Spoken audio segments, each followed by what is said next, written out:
Friends, നമ്മളിപ്പോൾ ഉള്ളത് മാൽദീവ്സിലുള്ള ഒരു ലോക്കൽ ഐലൻഡായ വാദുവിലാണ്. നമുക്കൊട്ടും പരിചയമില്ലാത്ത ഒരു ഈദ് സെലിബ്രേഷനാണ് ഇവിടെ ഉള്ളത്. ചെറുതും വലുതുമായ ഒട്ടനവധി പരമ്പരാഗത രീതികൾ ഉപയോഗിച്ച് 2-3 ദിവസങ്ങൾ നീണ്ടു നിൽക്കുന്ന ഒരു ആഘോഷമാണ് ഇവിടുത്തെ ഈദ്. അപ്പോൾ ഇതുവരെ ആരും കണ്ടിട്ടില്ലാത്ത ഒരു സ്പെഷ്യൽ ഈദ് സെലിബ്രേഷനിലേക്ക് ഏവർക്കും സ്വാഗതം.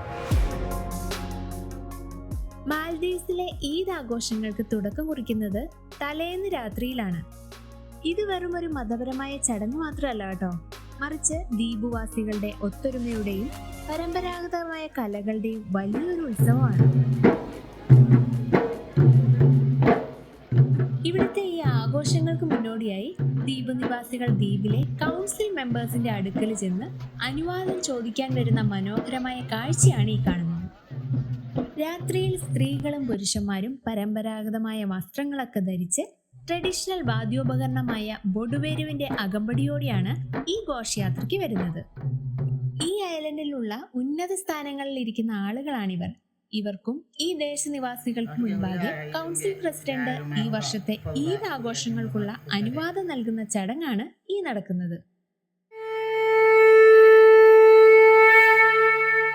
ഈ ഒരു പരമ്പരാഗത ചടങ്ങിന് ശേഷം തുടർന്നുള്ള ആഘോഷങ്ങൾക്കുള്ള തുടക്കമായിട്ട് ദേശനിവാസികളുടെ എല്ലാം ഡാൻസും തുടർന്ന് ചെറിയൊരു ഫയർ വർക്ക്സോട് കൂടിയിട്ട് നമ്മുടെ ഈ വർഷത്തെ ഈദ് സെലിബ്രേഷന് തുടക്കമായി.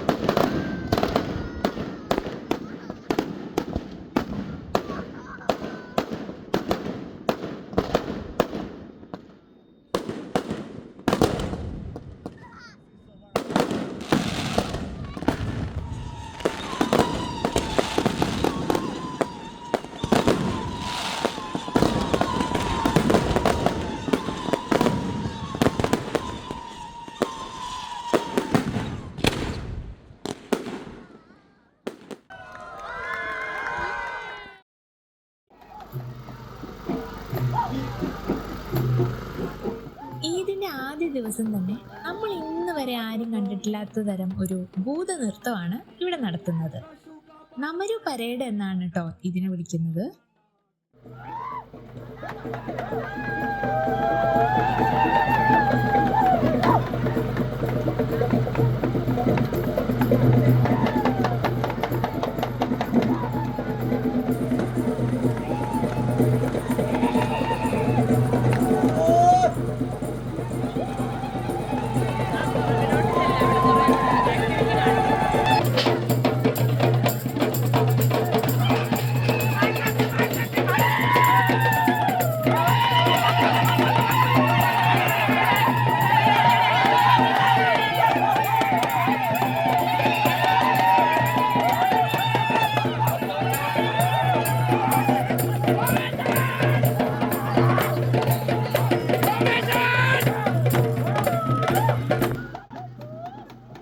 മാൽദീവ്സിലുണ്ടായിരുന്ന രാജഭരണകാലത്തെ അനുസ്മരിപ്പിക്കുന്ന ഒരു നാടോടി കഥയാണ് ഈ പരേഡിലൂടെ ഇവരെ പുനരാവിഷ്കരിക്കുന്നത്.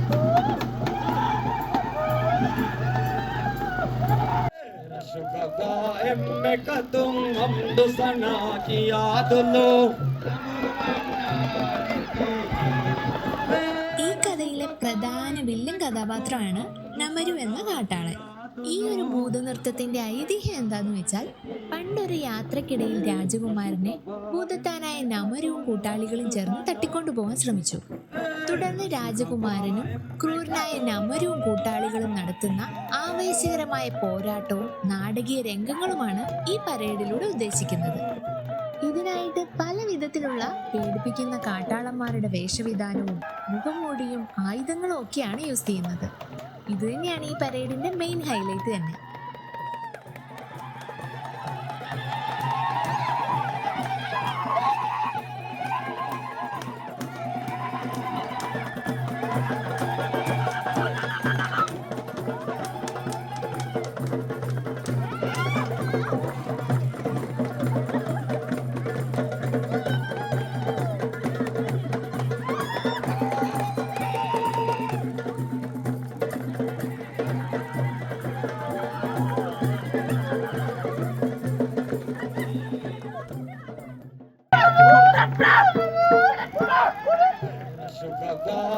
मैं तुम हमद सना की याद लो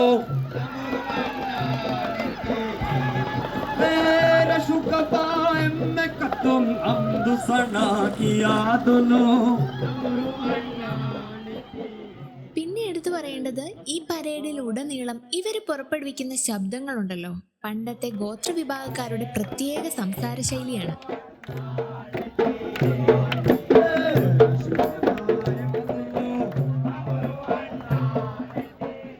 ഈ പരേഡിന്റെ അവസാനം രാജകുമാരൻ ഭൂതത്താനായ നമരുവിനെ വധിക്കുകയും അതേ തുടർന്ന് നമരുവിന്റെ ഭൂതപ്പട രാജാവിനൊപ്പം ചേരുന്ന രംഗത്തോടെ ഈ ഒരു പരേഡ് അവസാനിക്കും.